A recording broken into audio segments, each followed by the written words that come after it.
मैया के चिन्ह कर बरले मैया के चिन्ह कर बरले मैं नौ रंग दीवाना शनिवार के आवे बांधा बाजार लिखले नाम पता ठिकाना शनिवार के आवे बांधा बाजार लिखले नाम पता ठिकाना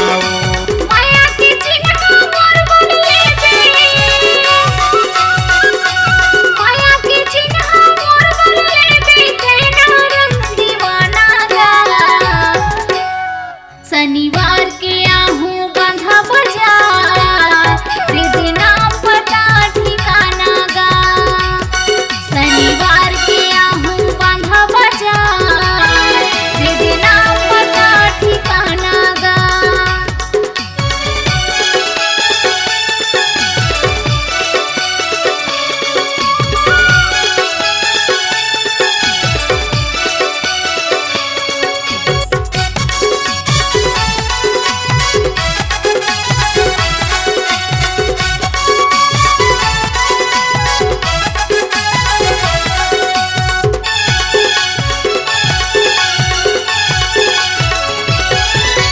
थाना तहसील तखतपुर माओ बांधा बाजार के सोरे जिला बिलासपुर छत्तीसगढ़ वो बांधा गाँव मोरे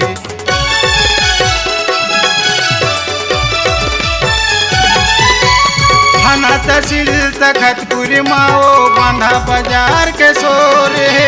जिला बिलासपुर छत्तीसगढ़ वो बांधा गाँव मोरे जिला बिलासपुर छत्तीसगढ़ वो बांधा गाँव मोरे मैया के चिन्ह कर बरले मैया के चिन्ह कर बरले मैं नौ रंग दीवाना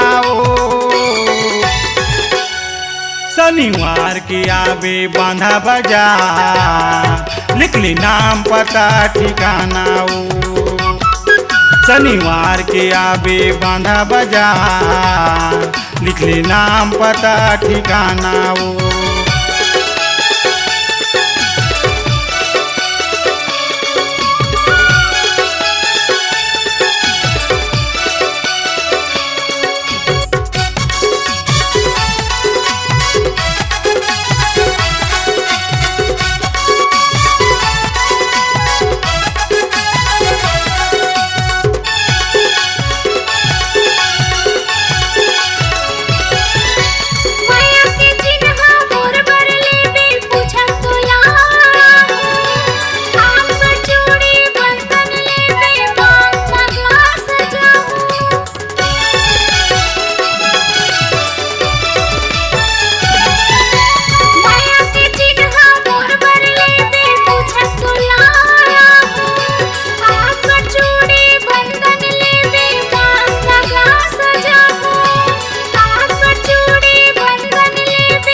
शनिवार के आहूँ बांधा बाजार